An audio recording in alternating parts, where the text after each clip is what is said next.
দেশে যেন আর কখনো স্বৈরাচার মাথাচাড়া দিয়ে উঠতে না পারে সেই অনুযায়ী সংস্কার হচ্ছে।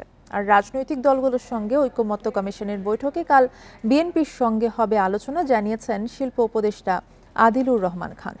এ বিষয়ে কথা বলতে আমাদের সঙ্গে যুক্ত আছেন নির্বাচন ব্যবস্থা সংস্কার কমিশনের সদস্য ডক্টর আব্দুল আলিম। আপনাকে স্বাগত জানাচ্ছি ইন্ডিপেন্ডেন্ট সংবাদে। আপনার কাছে শুরুতেই জানতে চাইব, রাজনৈতিক দলগুলোর সঙ্গে ঐকমত্য কমিশনের আলোচনা কাল শুরু হচ্ছে, এতে কি কি বিষয়ে আসলে জোর দেয়া হবে? ধন্যবাদ। আমি যেটা ব্যক্তিগতভাবে মনে করি যে এই যে বাংলাদেশের ইতিহাসে একসঙ্গে এতগুলো কমিশন গঠন করা হয়েছে, যেটা ইতিহাসে এরকম ঘটনা কখনোই ঘটে নাই। আপনার এই যে যে বিষয়গুলো সংস্কার কমিশনের সুপারিশমালায় আছে, সেগুলোর মাধ্যমে একটা ঐক্যমতে পৌঁছানো। আপনি নামটাও যদি দেখেন যে জাতীয় ঐক্যমত কমিশন, অর্থাৎ পলিটিক্যাল পার্টিগুলো এবং অন্যান্য যে অংশীজন আছে তাদেরকে নিয়ে একটা ঐক্যমতে আসা। আমাদের যে জুলাই মুভমেন্টের যে স্পিরিটটা, সেটার মূল লক্ষ্যটা কি? এক ধরনের পরিবর্তন নিয়ে আসা আমাদের দেশে। রাষ্ট্র, রাজনীতি এবং অন্যান্য যে সংশ্লিষ্ট বিষয়গুলো আছে এগুলোতে এক ধরনের পরিবর্তন নিয়ে আসা, যাতে করে আমরা আর আগের অবস্থায় থাকতে না পারি। দেশে একটা মৌলিক পরিবর্তন আসে, সেই লক্ষ্যে ঐক্যমতে আসে। এবং আমরা যখন এই যে সংস্কার প্রতিবেদন মাননীয় প্রধান উপদেষ্টার কাছে জমা দিলাম, তখন উনি একটা কথা আমাদেরকে বলতেছিলেন যে আমরা এই ঐক্যমতের ভিত্তিতে একটা ন্যাশনাল চার্টার তৈরি করব, যে চার্টারে প্রত্যেকটা পলিটিক্যাল পার্টি স্বাক্ষর করবেন, ক্ষমতায় যেই আসুক না কেন।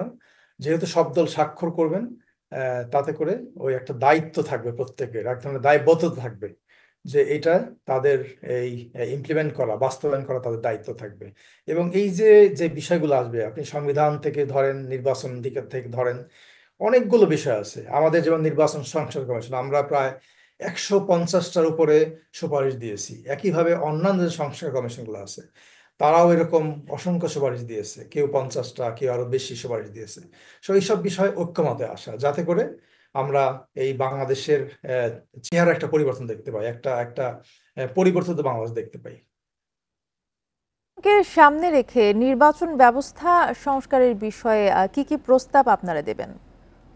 না, আমাদের তো প্রস্তাব দেওয়া হয়ে গেছে, এখন নতুন করে আর প্রস্তাব দেওয়ার কিছু নেই। আমরা যে প্রস্তাবগুলো দিয়েছি সেগুলো নিয়ে ঐক্যমতে আসতে হবে, এবং এটার প্রধান দায়িত্ব পলিটিক্যাল পার্টিগুলোর। আপনি ধরেন যে আহ, আহ, নির্বাচন যে প্রক্রিয়াগুলোর কথা আমরা বলেছি, কখন কিভাবে নির্বাচন হবে, কিভাবে ভোটার তালিকা তৈরি হবে, কিভাবে আপনার সংসদীয় এলাকার সীমা নির্ধারণ হবে, কিভাবে নারীর অংশগ্রহণটা নিশ্চিত করা হবে, এই যে বিষয়গুলো আছে। ইলেকশন কমিশনের ক্ষমতার কথা আমরা বলেছি, কিভাবে তাদের ক্ষমতা বাড়ানো যায়, সেটার কথা আমরা বলেছি। তারপর নির্বাচন যে ব্যবস্থাপনা, অর্থাৎ এ থেকে জেড পর্যন্ত শুরু করে আমরা অনেকগুলো ধাপের কথা বলেছি। সো এইসব বিষয় আলোচনা করে একটা ঐক্যমতে আসার বিষয়টা এখানে আসলে অন্তর্ভুক্ত হবে বলে আমি মনে করছি।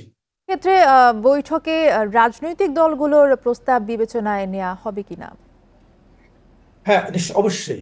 কারণ যেহেতু ঐক্যমতের কথা আছে, যে পলিটিক্যাল পার্টিগুলো, আমরা আমাদের আসলে যেটা মনে করছি যে আমাদের যে প্রস্তাব এটাই যে অক্ষরে পালিত হবে তা কিন্তু না।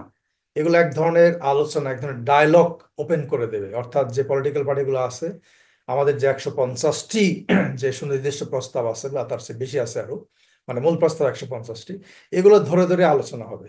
এবং এক একটা ইস্যুতে সবগুলো দল ঐক্যমতে আসবে যে আমরা, হ্যাঁ, আমরা এই বিষয়ে একমতে আসলাম। তো তারপরে ন্যাশনাল চার্টার স্বাক্ষর হবে বলে আমি মনে করছি।